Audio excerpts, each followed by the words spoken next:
Rise and shine mga ka-RSP, narito na ang gabay, patnubay, palalakas, prediksyon ni Master Hans Kua. Simulan na natin.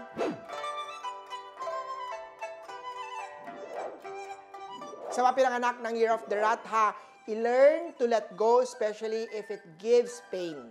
Matuto tayong tanggapin na ang mga nangyari and there's a bigger picture na mas kailangan pagtuunan pa ng pansin. Move on and live your life. Blue at 1 ang swerte kay Year of the Rat. Makukulayan ang growing ng mga Year of the Ox. May habol ang mga balak na gala, lalo na ngayong summer. Mainam din na nakasama ang mahal sa buhay para ma-fully enjoy ang planong vacation. Brown at 4 ang swerte kay Year of the Ox. Sa Tiger naman, unahin na ay prioritize muna ang responsibilidad at gampanan muna ang family bago ang pakikipagbarkada.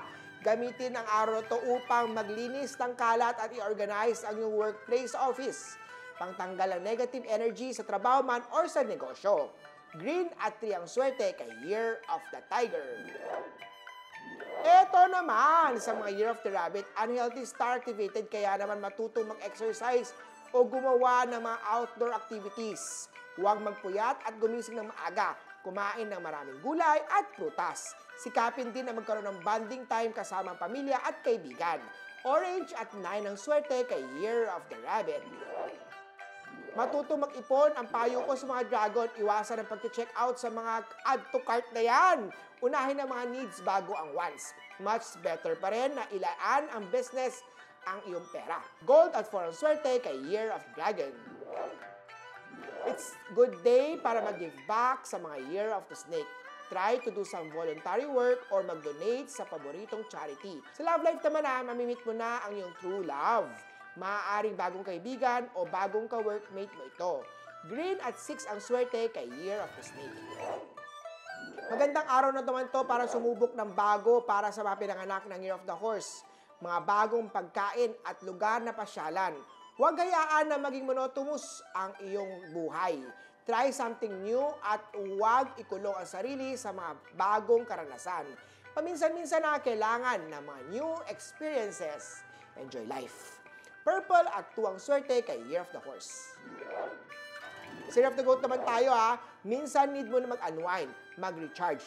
Take rest and your vacation as serious as your hustle sa trabaho. Kumain din ng masasarap na pagkain at itry ang mga outdoors, mga happy activities. Orange at 1 ang swerte kay Year of the Goat. Eto naman sa Year of the Monkey. I know you are hard worker person, pero sana huwag nang dalhin ang trabaho every weekend. Go to park, museum, and do your hobbies.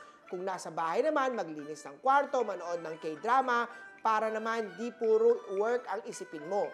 I-treat ang sarili sa spa, beauty parlor, o kasama si partner. Blue at 7 ang swerte kay Year of the Monkey. Simulan na ang pag-exercise sa mga Year of the Rooster. Baguhin ang lifestyle, matulog na maaga, uminom ng maraming tubig at kumain sa tamang oras. Magpa-check up na kay Doc kung may nararamdaman. Laging tandaan na health is wealth. Red at 4 ang swerte kay Year of the Rooster. Umiwas sa tukso, yan ang payo sa mga Year of the Doggy. Tukso ng mga mag-online shopping. Bawas-bawasan na ang pagmamine. Better na mamili na lang ng mga bagay na ito sa shopping centers. Scam star din ay dapat umiwas sa mga bagong iba't ibang katransaksyon mo. Maging mabusisi sa pagpirma ng mga kontrata. Black at 5 ang swerte kay Year of the Dog. Huwag pa na desisyon ang ayon ng advice ko sa mga Year of the Pig. Unawain muna ang detalye ng iyong pinaplano bago i-execute yan. Lalong-lalo na kung tungkol ito sa work o negosyo. Humingi naman ng advice kay Master Hans Kua kung tungkol sa love, wedding, bahay na sisimulan o patatayuan, pagbili ng sasakyan, career man o negosyo. Ipafunksyo yan kay Master Hans Kua. Gray at 2 ang swerte kay Year of the Piggy. Muli po, ito po yung magabay patnubay palalaat prediction lamang ni Master Hans.